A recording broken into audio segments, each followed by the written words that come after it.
sometimes I forget how much I enjoy reading. And when that happens, I usually go to Goodreads or I browse through the books I've read recently that I really enjoyed, and it sparks joy in my life yet again. So each year since I started doing YouTube, I've had like a half-yearly sum up of books I've enjoyed and some that I haven't enjoyed that much. Just because it feels good to think about things and books that have brought you joy. So that is what I'm going to do. And we'll start with the good stuff. I did read quite early Gone with the Wind by Margaret Mitchell, about the American Civil War and things surrounding it, with our like main character Scarlet being all over the place and not the greatest person out there. It really surprised me. I thought it would be boring, but the main character is quite she's an eventful figure, or whatever you might call it, and she just makes the story interesting. It's not like she's a person that you care for, but you sort of do. You just also despise her. So that was great. Also, it gave me an insight into how the USA has become the way it has, or that's my opinion.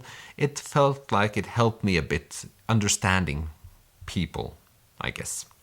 So that was a huge joy. It was one of the books I said to myself that I wanted to read this year. That's why I started early, and sometimes it helps just forcing you to read books that you think aren't going to be great, because that book truly was. Then a book that didn't surprise me at all, it's Anxious People by Fredrik Backman. As I talked about in my last video, I am moving, and this is about people going to a house to figure out if they want to stay there, and that makes it even funnier afterwards.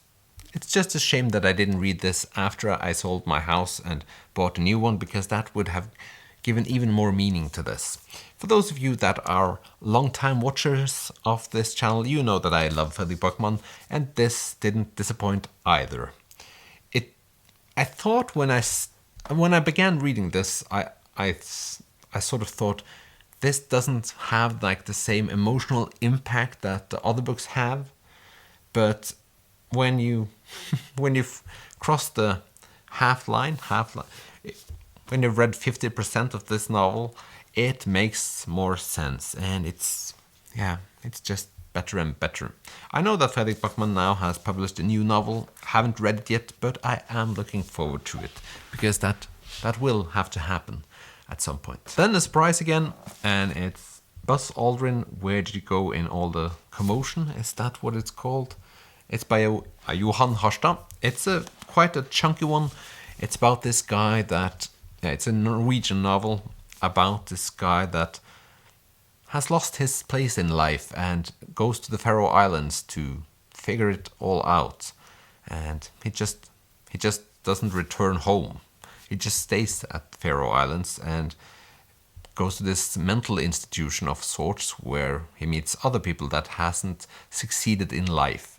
And the more time that passes after I finish this, the more it sticks with me. It's like, it's just, the emotional impact grows on me after time passes. And I think the books I appreciate the most have that effect, where it's not just the memories of the books. The memories of the book doesn't disappear, they're just reinforced with time. So that is a quality of this novel, and I'm glad I read it. Johan Harstad has written more books, but they're all like very, very long.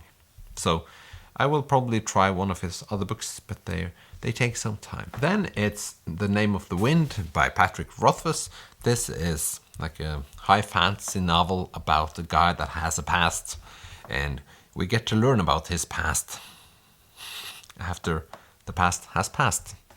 And I really liked being in this universe. It felt very much like very classical fancy, and yeah, I just enjoyed being in this novel. It felt really like an escapist novel, and I've read Brandon Sanderson, Mistborn earlier. That's set in sort of like a sad landscape, whereas it feels more like a traditional English countryside, Robin Hood-esque place, which I very much enjoyed. And I have to read the second novel soon before I forget about this one. Just a shame that the third one isn't out. Then it's Ragnar Hovland, Vegen Smal og Porten Trang. I thought this was a collection of short stories from a Norwegian author where I just felt like it's absurd.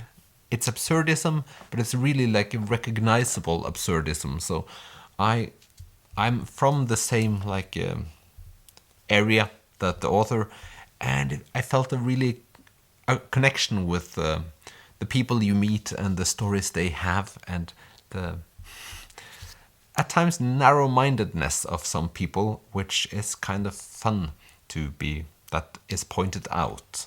So it doesn't happen that often that I feel like this is written for me, but this is one of the books I felt like this is right at home. Then it's The History of Bestiality by Jens Bjørneboe, a Norwegian classic. 3 books collected into this one.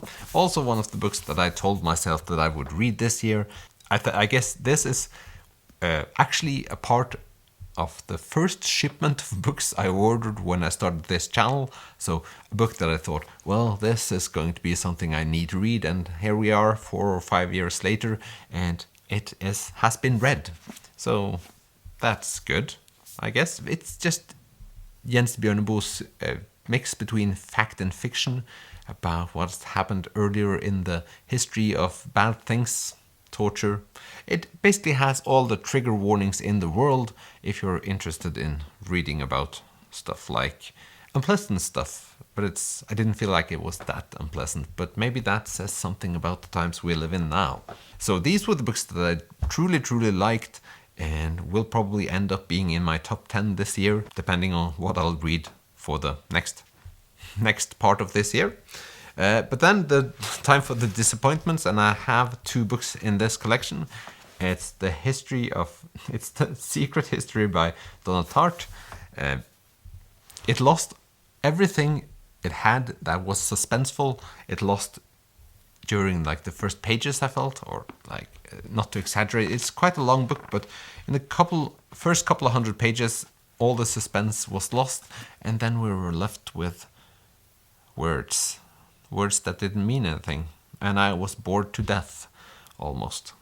But I did want to finish it because it was hyped up, really hyped up. This book was even in the Norwegian news because it was just sold out everywhere, and well, I thought I need to check that out. Then it's Daisy Jones and the Six by Taylor Jenkins Reid, the 3rd Taylor Jenkins Reid book I read. None of them I really enjoyed, but this one was a huge disappointment.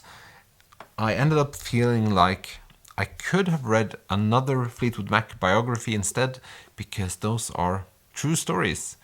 If you are allowed to write a fictional book, you can use your imagination. It doesn't all need to be like copy and pasted from other people's biographies and memoirs, I guess. Also felt like kind of a directionless book. I think that's the word. So that was my list. I have like a part of my goal this year is to have less than 100 unread books in my shelf. I don't know how that is going. I'm going to move over the summer, so I'll see how many books I have left unread when I have moved. But that's sort of my goal, and maybe I'll do another haul video soon just to get rid of a lot of them, but that will demand me trying to think about the books I want to get rid of, and that is a painful process. At least now that I've been quite good so far this year getting rid of books, it just keeps on getting more and more difficult. So I'm hoping for your sympathy for my struggles. My very first world country's struggles, I guess. But it is what it is. So thank you for watching this video. If you have books that you loved reading this year so far. Please give me a comment with your suggestions, or for other people suggestions what books they might want to read. I do like our community here, and I do feel we have a very, very sane community. So it's a safe space for sharing book recommendations. That's all I'm saying. Thank you for watching, and I'll see you in the next one. Bye.